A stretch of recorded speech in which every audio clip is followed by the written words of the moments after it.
दोस्तों, एक पिता जो रहता है अपनी बेटी को लेकर वहीं पास के एक पुलिस स्टेशन में पहुंच जाता है। और दोस्तों, वो पिता जो है अपनी बेटी को लेकर ऐसे नहीं पहुंचता है। वो बेटी जो है शादी के लिवाज में रहती है। दुल्हन के शादी हो जाती है, 7 फेरा हो जाता है। और दोस्तों, वहाँ पर दूल्हा वेट भी करता है अपनी दुल्हन का। और यहाँ पर जो उसका पिता रहता है अपनी दुल्हन को लेकर, मतलब अपनी बेटी को लेकर पुलिस स्टेशन क्यों पहुँच जाता है। तो दोस्तों, वो जब पुलिस स्टेशन पहुँचता है और वहाँ की जो डीएसपी रहती हैं, महिला कार्यकर्ता, उनके पास गिर कर खूब रोता है, गिड़गिड़ाता है दोस्तों। और जो जैसे ही उसकी बेटी दुल्हन के लिबास में जब वहाँ पहुँचती है पुलिस स्टेशन पर, तो वहाँ के लोग देखकर चौंक जाते हैं कि आखिर आज आज तक इतना केस कोई देखा, लेकिन ऐसा केस कोई नहीं देखा कि दुल्हन के लिबास में लड़की पुलिस स्टेशन आए। शादी के बाद लड़की जो रहती है ससुराल जाती है, ना कि पुलिस स्टेशन आती है। तो ये सब सीन देखने के बाद सब पुलिस वाले एकजुट हो जाते हैं। जब एकजुट हो जाते हैं तो उनको समझ में नहीं आता कि आखिर ये पिता जो अपनी बेटी को लेकर यहाँ पर क्यों आया। तब बहुत तरह के सवाल पूछते हैं, लेकिन उसका पिता रोए जा रहा, उसकी कोई बातें नहीं आ रही। और वो डीएसपी जो रहती है महिला, उनके पैरों में गिर जाता है। गिरने के बाद दोस्तों बहुत गिड़गिड़ाता है। तब वो डीएसपी जो रहती हैं उसे पूछती हैं कि ऐसा क्या हुआ, तुम काहे रोए जा रहे हो अपनी दुल्हन बेटी को दुल्हन के लिबाज में, तुम यहाँ क्यों लाया, इसको तो ससुराल विदा करना चाहिए था।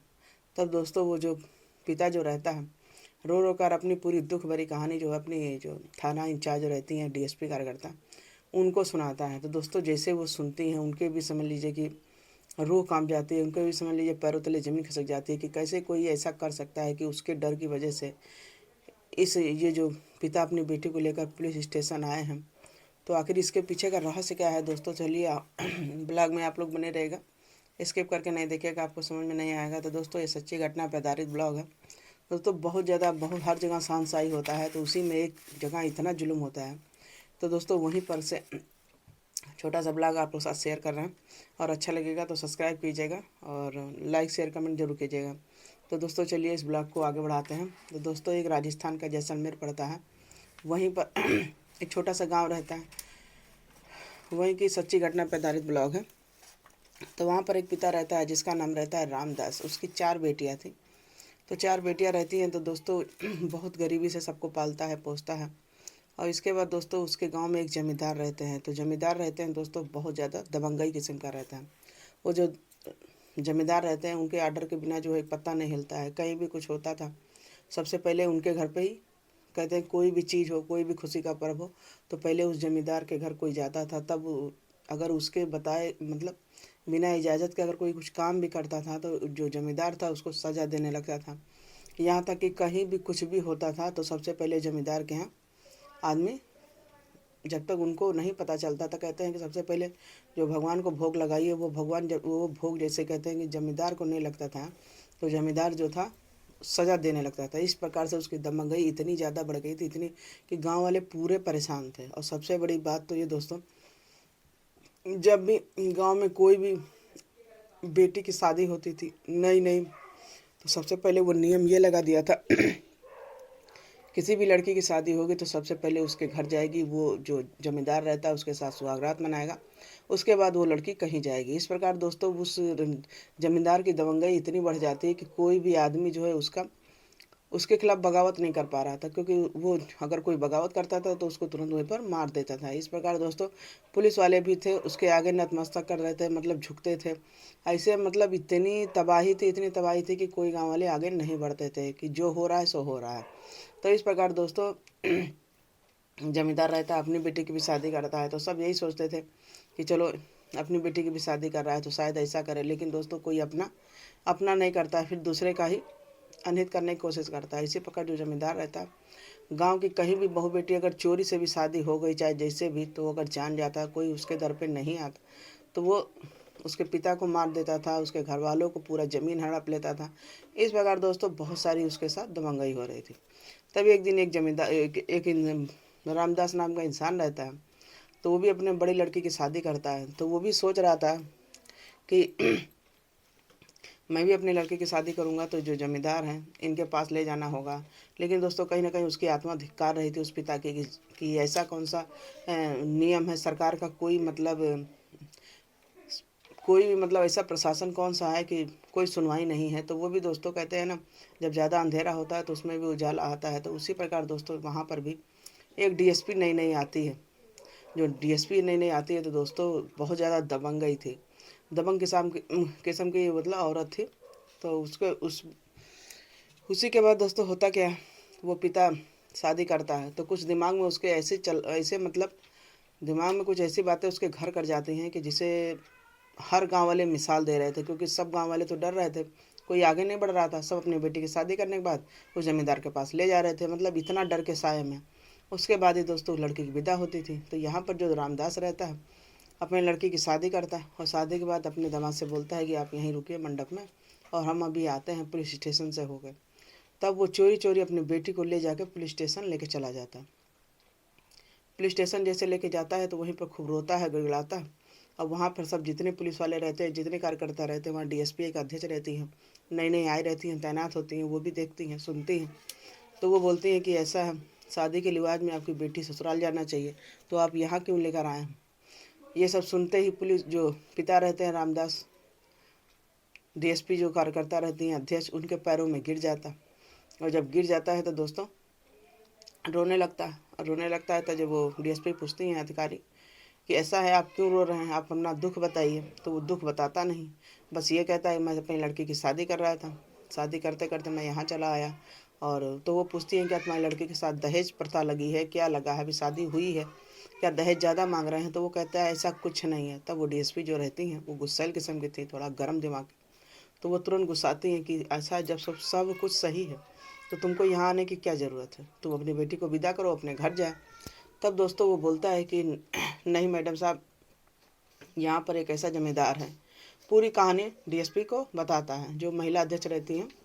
तो वो बताता है कि ऐसा है, यहाँ पर एक ऐसा दबंगई किस्म का इंसान है कि कोई भी नया काम होता है, कोई भी, तो सबसे पहले उसको परोसा जाता है, तब वो खुश होता है, नहीं तो वो करता क्या है, उसके घर वालों को पूरा मार देता है। तो इस प्रकार दोस्तों उसका जो रामदास पिता लड़की का रहता है वो कहता है आज हम लोग का भी ख़त्म होने का दिन है, आज हमारा पूरा संसार ख़त्म हो जाएगा अगर हम कुछ गलत कदम उठाए। तो ऐसी बात सुनने के बाद वहाँ जो डीएसपी रहती है उनके भी रूह कांप जाती है, पैरों तले जमीन खिसक जाती है कि ऐसा मतलब प्रशासन के रहते हुए पुलिस के ऐसा कौन दबंगई कर सकता है।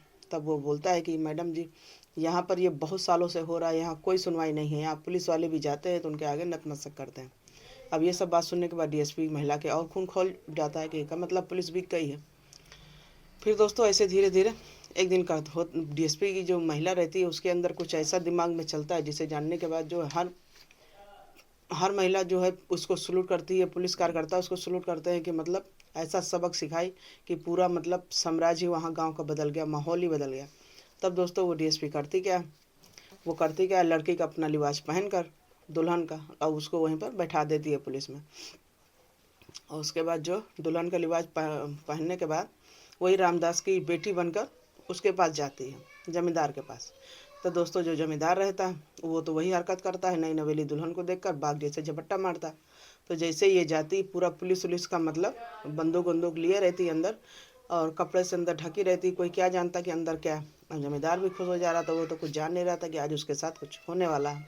कहते हैं हर बुराई का अंत होता है, यहाँ पर जो जमींदार था उसका भी अंत था। तो इस प्रकार दोस्तों जैसे वो जो जमींदार रहता है, डीएसपी रहती है दुल्हन के लिबास में, जैसे उसको टच करता है तो जो डीएसपी रहती है उसको एक कस के तमाचा उसके गाल पर मारती है। और जैसे उसको मारती हैं तो जमींदार जो है बिल्कुल खौलला जाता है, बिल्कुल गुस्से में लाल हो जाता है कि कैसे तुम्हारी इतनी हिम्मत हो गई। तो तुरंत अपने जितने उसके सेना रहती, जितने आदमी रहते हैं, सबको उसके पिता को पकड़ने को बोलता है। और इधर जो डीएसपी थी ऐसे तो पहुंची नहीं थी, क्योंकि उनको भी बहुत सावधान किया गया था, बताया गया था कि ऐसा है कि वो जो इंसान है बहुत ज़्यादा दबंगई है, तो मैडम बच के जाइएगा, आप ये काम कर रही हैं। तो बहुत सारी बातें थी दोस्तों, लेकिन वो जो डीएसपी थी वो बिल्कुल निडर होकर मजबूत मतलब स्ट्रांग औरत थी। तो वो हिम्मत करके उसके पास जाती है। और दोस्तों कहते हैं कि जो हिम्मत करता है वो करता है तभी आगे बढ़ता है। कहते हैं डर के आगे जीत है। तो उसी प्रकार जो डीएसपी थी बिना डरे हुए उस आदमी के पास जाती है, उसका सामना करती है। तब दोस्तों होता क्या, जो जमींदार रहते हैं उसको टच करते हैं, जो टच करते हैं तो वो एक मारती है, मारने के बाद सीधे बंदूक निकालती है।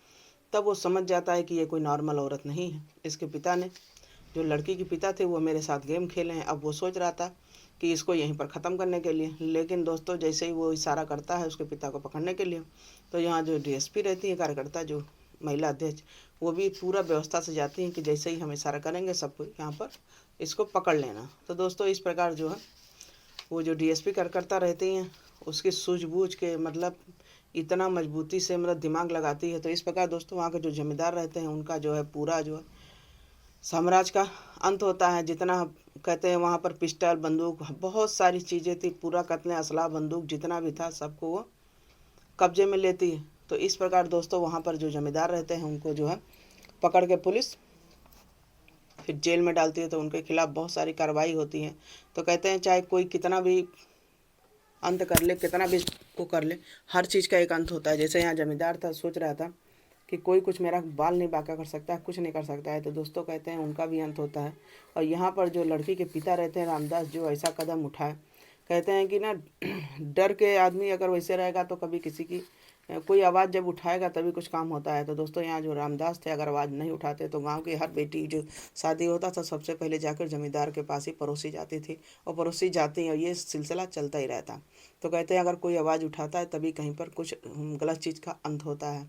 तो दोस्तों एक छोटा सा ब्लॉग आप लोग साथ शेयर किए थे, और इस ब्लॉग को सुनाने का मकसद किसी को मन को आघात नहीं पहुंचाना था, चोट नहीं पहुंचाना था, बस दोस्तों आपको जागरूक करना था कि गलत सहना उतना ही गलत है जितना कि झूठ। एक झूठ बोलने के लिए 100 झूठ कहते हैं ना, बोलना पड़ता है। तो उसी प्रकार दोस्तों अत्याचार सही है नहीं, हर चीज़ का मतलब अंत होता है।